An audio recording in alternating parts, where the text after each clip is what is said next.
Welcome to the Kitsap Literary Artists and Writers and its monthly author showcase. I am your host, Peter Stockwell. Author S.L. Brown is visiting with us this month at the Bremerton Kitsap Access Television Studios. Sean and I met at the Kitsap Mall at the unique local bazaar and again at his book signing event at Barnes & Noble.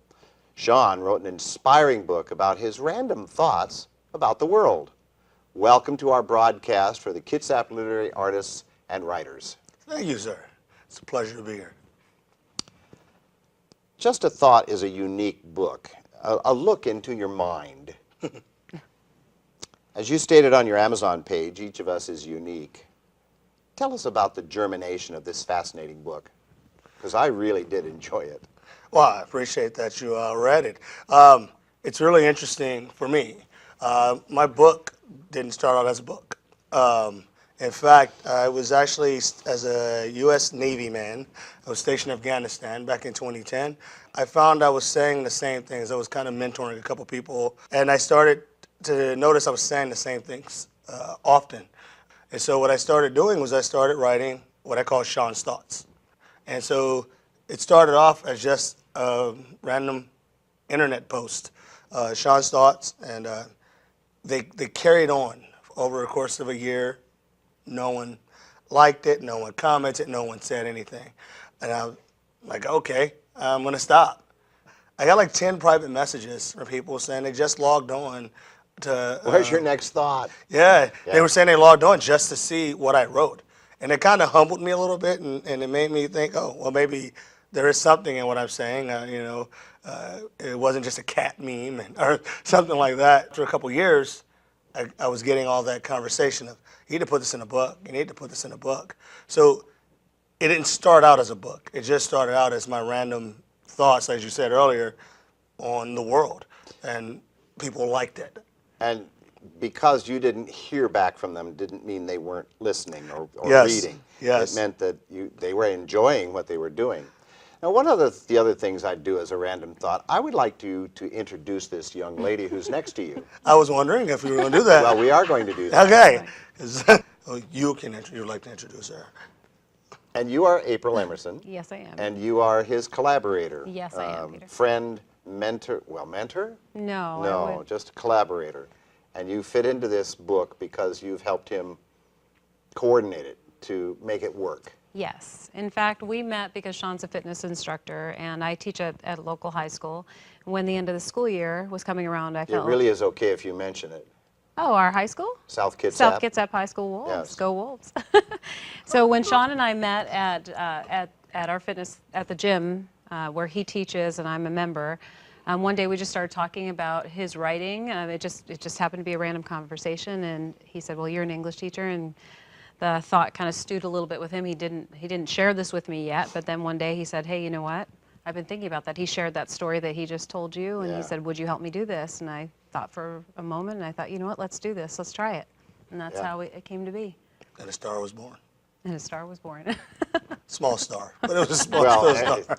Every star looked at a distance is small, but up close, There you go. not so small. You've enjoyed a varied life in your time as a military person. Yes. You just mentioned that you were in the Navy.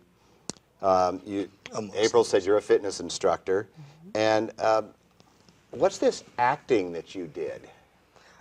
Well, I was an actor. After I moved back to California, I decided to think about things for a while. If it comes back to me, it keeps coming back, then I want to do it. Before I went in the military, the Air Force actually, when I was my first service, I actually started acting. 18 years old, flew off to the military. When I moved back to California back in 2005, the acting bug started coming up again. And so I took some classes, I got some headshots, and started my way into the, auditioning. And I got to do small parts. I mean, a couple commercials, and I was on a reenactment show once, which was kind of cool. And then I got into theater. I should have a theatrical arts degree. Yeah, acting, it just came back to me. Yeah. But unfortunately, as I got going, the Uncle Sam sent me to Afghanistan, and that kind of killed the acting career. And now I'm writing Odd Let's hope track. the military doesn't pick you up again and send you off somewhere else to kill the books. Yeah, I know. Although that wouldn't, because that really will enhance what you would write about, because those experiences do become Definitely. books. Definitely. They really do. We do write what we know. Yes, definitely. So, well, Just a Thought's unique, definitely. And of course, as I said, you've enjoyed a varied life. Would you say that your audience can be influenced by what you're forging in these random thoughts of yours? Is that an intent of yours? Someone always asks me, why should I read your book? And I typically tell them they shouldn't. You don't need to read my book. It's kind of counterproductive to me wanting to sell it. I know. I think that's called reverse psychology. Yeah, some people might call it that. My thoughts aren't right or wrong. They're just my opinion at the time. What I want people to do is think. Slow down. This book is not it's not available online.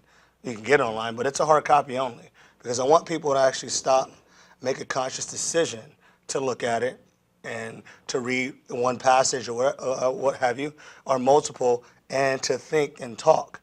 And that's what April and I have really found, that people are talking. And I get folks saying, "Oh yeah, me and my husband or me and my wife were just talking about this." But I'll get a private message on Facebook or Twitter or Instagram, and so inevitably what I want is people to just think, to do that much anymore. We do a lot of this, but it's not. And human beings, from a psychological point of view, for the most part, are reactionary. Yes. They are not proactive. And so you're saying that your book should be one that's proactive for people to engage in conversation instead of reacting to what others are just simply saying. Yes. Yeah. Grown, I didn't know that. When I started writing, like I said, I had no desire to be a writer. I didn't consider myself a writer. I just was sharing an opinion that wasn't laced in misinformation or anger or emotion. It's just, here's what I've noticed. And I think people are reading that and they're getting that message. And it's really refreshing for me, because, like I said, if you slow down, you find out that, the three of us have varied backgrounds, but there's a whole lot more in common. Yes. Sitting at this table, in common, and we can probably sit down and have a conversation. Well, as you wrote this book, of course, your journey led you to it, but what challenges did you encounter while you were putting this thing together? The biggest challenge was me. I am the biggest challenge, because I know like yourself, and I've got to meet a lot of great writers since I started this process just over a year ago. I don't consider myself a writer. I didn't consider myself an author. I write all the time. I talk all the time, but I didn't consider myself a writer. And I think there's a passage in there in August of 2014 where I declared that I'm going to put my book together. I'm going to publish my book. And there's a little caption, there's a little parentheses on the end of that says, "This has been done in 2017." 3 years later, just because I didn't necessarily think, A, that I'm a writer, B, that anybody outside my normal circle would want to hear what I had to say, and why would they, and see that it was worth that. It's worth it to me, but it's already my information, so I was the biggest hurdle, believing that I belong in the group, or thinking that I could. And so I met her, and she was like, "Yeah, you can do it, rah." She's a good cheerleader. Yeah. Well, writing is a big change from my career as a middle school teacher over in Bremerton. What, when you wrote this in your life, was exposed by your writing? That's a very good question. I'm very passionate about helping people slow down and being part of humanity. I'm a reclusive person by nature. I can sit myself and Candy Crush, and the April just reminded me by being here that I'm good with kids. I don't like kids. They're little tyrants to me, and ironically, I'm really good with kids. I reach them. They are really loving my book, and my message. And you know, you can have skill, but there are things that you're called to do. I have religious friends who would say that you're calling, you have a call to do, and I can reach people from, I think the youngest kid I have right now reading my book is 10, and the oldest person I have is, last time I checked, was 80. So the range of things, I'm really good at being a bridge, but the kids were the surprise. That teenage, young adult was really the surprise, that somehow I talked to them well. I didn't realize that. Well, that's good. That's good that you could formulate the idea that they're not bad people. No. I mean, we used to be kids ourselves. I was a bad kid, though. I was a Bad behaving or bad kids? Bad There's a behaving. big difference between behavior and story. personality. Yes, yes. Well, writing fiction for authors such as myself means that we develop characters. And we write about those characters, and they have their own lives and such. In writing your book, do you ever think of your thoughts as your characters? No, I do not. And I just wrote a blog kind of similar to this. My thoughts, the people are the characters. You read my book, you're the character. We talk about, wrap it back to acting. We get a script as an actor. The writer's given us a script, but it's the actor that brings it to life. It's the actor that gives it whatever the words, the meaning of the words. With these thoughts, the person reading, it gives them meaning. When you read one, you have your life experiences that are gonna bring it. But when one of April's kids read one, you know, they've gotten 15 years of life. You know, you've got at least 30, right?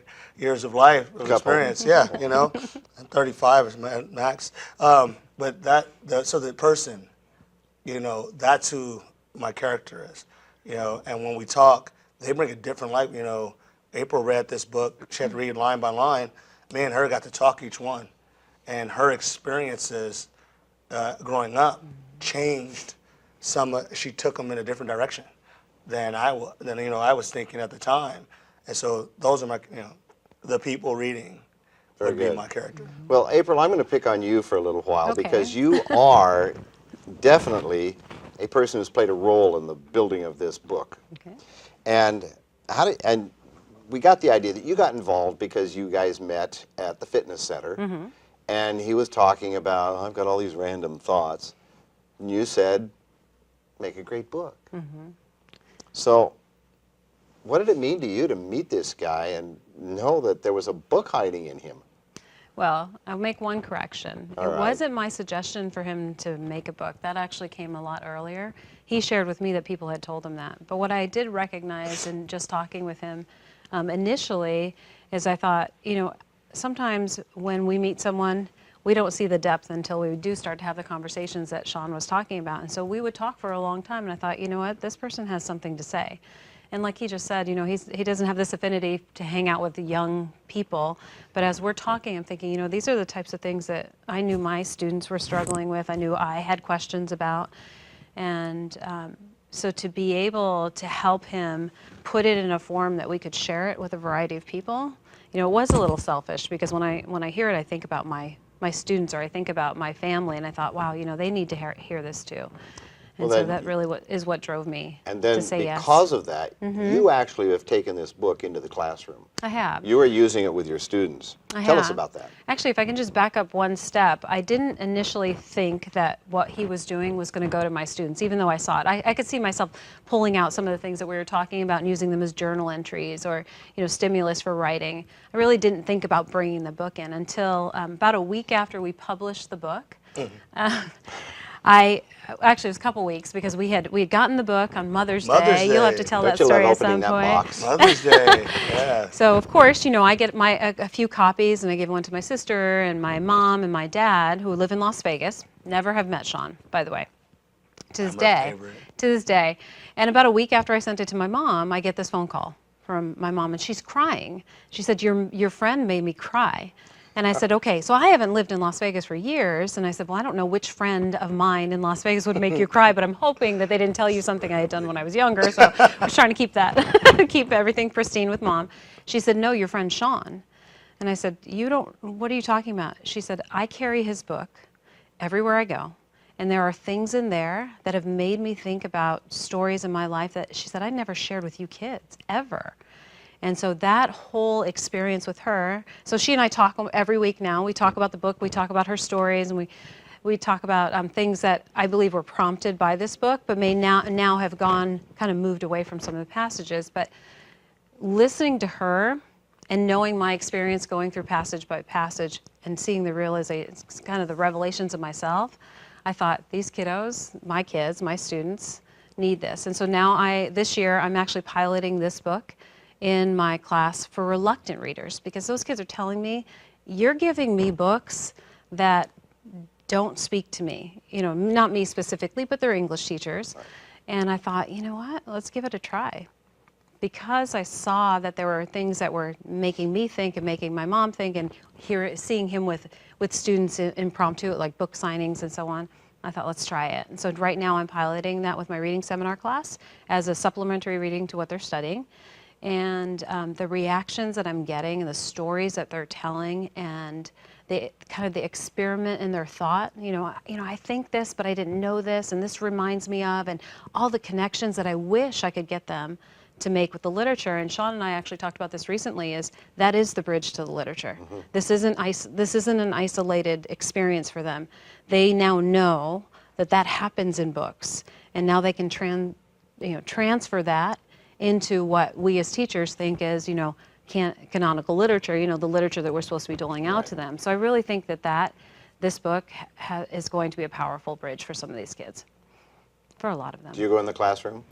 I'm actually, I'm actually going to be going into the classroom in about a week. About a week. Mm-hmm. The kids have been eager to yell at me. Mm-hmm. Is what they've been itching to yell at me and to talk to me and just kind of go off the cuff a little bit. And that's probably it was humbling to me, because I was those kids. Mm-hmm. I've always been a smart kid. I've always been smart, but I had no drive and nothing. My direction was not that way. It was go over there somewhere and hang out. And so as April and I work with this book, and she talks to me about what she's doing with the class, she tells me what the kids are writing and what they're saying and the questions they're asking all of a sudden based off of her prompts, plus other things. It isn't just the book. I wouldn't take all that credit anyway. But I'm looking forward to actually going into a high school and talking to kids. Good. You've enjoyed the challenge of becoming better known for this creation of your book. Yes. How has marketing progressed? Marketing is the big deal here. That's what I found out. So how's marketing going? Well, I am going to say marketing goes well for me because I don't do much of it. The young lady next to me, she does most of our marketing and the background work. But I will say one of my statements is I would like to say is I'm too stupid to know any better. So I ask everyone. Mm-hmm. Like I said, we met Simon at Unique Bazaar, Simon Kalkovickia, and he was talking to us about when he's going to do a signing, and we happened to be out there. Like I said, you came out, you were actually stopped by there, and I met you, and and here we are. Yes, yeah. We've been at this for a year, and April and I knew nothing. I mean, zero about publishing a book, about writing a book, about putting a book together. We had no idea about any of it, and we just talk. Well, and you published your own book. I did. Okay. So what minefield obstacles did you have to learn about? Because you, as you said, same as me, you've come into this not knowing anything. Yeah. And so, yes, you're going to come up against the obstacles. Yes. And it didn't blow anything up. You kept going. So tell us about your little adventure here. I'll let April take on that one because she's done. I mean, it doesn't exist without her help. You tell them what. Okay. Well, tell us about getting it into bookstores and in various venues that you have been going to. I know how you got here. Right. We met Peter. That's right. We've met Peter. So I think that one of the biggest obstacles, and I don't really see it as an obstacle, I think it's just that approach that Sean, that he mentioned, is because we don't know anything, we have to ask questions. And I think one of the things that we have to be cautious of, and we talk about this all the time, is we have to make sure that we don't pretend we know anything. Because the minute you present yourself as knowing how to do, you fail to make the connections with people that are doing the same thing. I think one of the best things that we did, not only meeting Simon and meeting you, but also connecting with the Northwest Independent Writers Association, NIWA. NIWA, yeah. And just connecting yourself with another group of folks that have a similar experience, have gone through some of the same, or overcome some of the obstacles that you're facing, and find a group that is supportive. Well, that's why we have CLAW, the Kitsap Yeah, Literary Artists exactly. and Writers, Yeah. is specifically not to do any of the critique work on books, but to help all of us as writers to find that marketplace and how to get into various places. And even this show is a result of our meeting as CLAW and then expanding our market area, expanding our exposure, really. Yeah, that's So, great. considering that, what's coming up next? What do you have going on in the next few months? Well, currently we're working on. My book has transitioned into now wellness workshops for changing the way we think. I'm actually getting ready to do a workshop in a couple of weeks on reframing and verbiage. What I've written and what I do on a day-to-day basis. I know you've seen my Facebook and Instagram, and as you see, I tend to write all over the spectrum. There's not a cynical focus. So currently we're working on workshops, and there's a couple books, because I know everybody wants to know how many books. I've heard that it's like having a baby. Right? When's your next one? Like, this was not out of hospital yet. You're not gonna. You will not disappoint your audience if you come up with another baby. Yeah, that's what I've learned. Well, and as part of that, the pictures and the photographs that you put into your postings, Yes. and then you have a random thought that you put in with it. Are those yours? They are. They are. Because if they are yours, then we don't have any issues with copyright, and you can publish that book with the pictures and why that inspired that particular thought to come out. Oh yeah, no, I've had that as well. I share a lot. One of the things, I came with an acronym many years ago called Let Me, and it said for live every tiny moment exceptionally, and I did it in a blog post, and I take pictures and I talk to people. I'll talk to anybody, I guess I'll take time to talk to anybody about anything, and it's slowing down. And so we talked about earlier the point of my book. It's to slow it down. And I get people saying, share your photos. 'Cause, you take amazing photos. These are just photos from my cell phone. It doesn't matter. They're still coming out pretty well. And then I'm happy to have that eye, but my Instagram has one thing, my Twitter has another thing, my Facebook, there's something different on all of them. I don't know how I keep up with any of it personally. Well, they can all be hooked together too. They are, but I hate inundating the world with white noise. Well, let's inundate the world. Inundate Okay, them. here's how we're going to do this. If an organization or a book club actually did want to get you to come and do some motivational speaking to them and to present your book, how do they get a hold of you? How do they get a hold of me, April? Well, the best place to go is our website. And I know Okay. you're going to post that It's information going to be for right over the us. top of your head when we get this Great. done. Can I do that? Perfect. I always wanted to be Vanna White. SeanStackThoughts.com. You'll connect to the workshops, all of the social media pages, everything's there for Where you. I'm going signings. There you go. I think we're actually going to be doing something with you guys here soon. Yes, that would be over at Barnes & Noble on June 16th. Yes, looking forward to getting with other. I love. I think there are going to be 8 of us when we get the entire crew together. Fantastic. Okay, 7 authors and me. correct. We'll go with that. Well, we writers all began with our first word and our first sentence, and you have given us how you got started. Yes. What advice do you have for any writer who is beginning and doesn't necessarily think they can write. Yeah, I thought about this one pretty long and hard. Write your story. Write for you. There's always someone who tells you to write. This is how you should write this. This is how, you know, she's an English teacher, and I told her when she edited my book, do not try to change my voice. I don't want to go English. Write for you. It doesn't matter if 20 people read it or one person reads it. When I write for me, it comes from me, and that means that that story is mine, and I'm happy with it. When you write for other people, you lose you.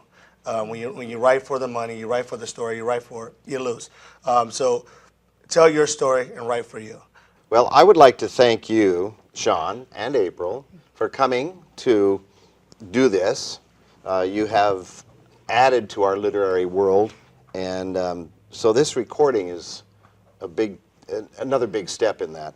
And I look forward to continued endeavors with you. Yes. And I would like you to become a part of our Kitsap Literary Artists and Writers, and come to our meetings, and you know, just share what you have. And as we continue to work together in the future, maybe you'll even host one of these shows with somebody you know. I would love to. We have enjoyed membership and our interviewing of favorite Northwest artists and authors. So, and I would like to also thank our viewers for tuning in to the Bremerton Kitsap Access Television and for viewing this Kitsap Literary Artists and Writers production. I also wish to thank the BKAT staff on cameras and in the director's chair. Our broadcasts are scheduled for Saturday evenings at 6 p.m. on Wave Cable Channel 3 and Comcast Channel 12. But if you don't live in this area, you can also stream them on the BKAT website at bkat.org at 6 p.m. Daylight Savings Time. And if you'll please keep in touch with our Facebook pages and any of the authors' pages that are here, you can discover where you can meet these local authors and artists. And I hope everyone has a pleasant evening and a productive and fascinating week. And until next Saturday, I am Peter Stockwell with Kitsap Literary Artists and Writers in conjunction with the Bremerton Kitsap Access Television. Good night.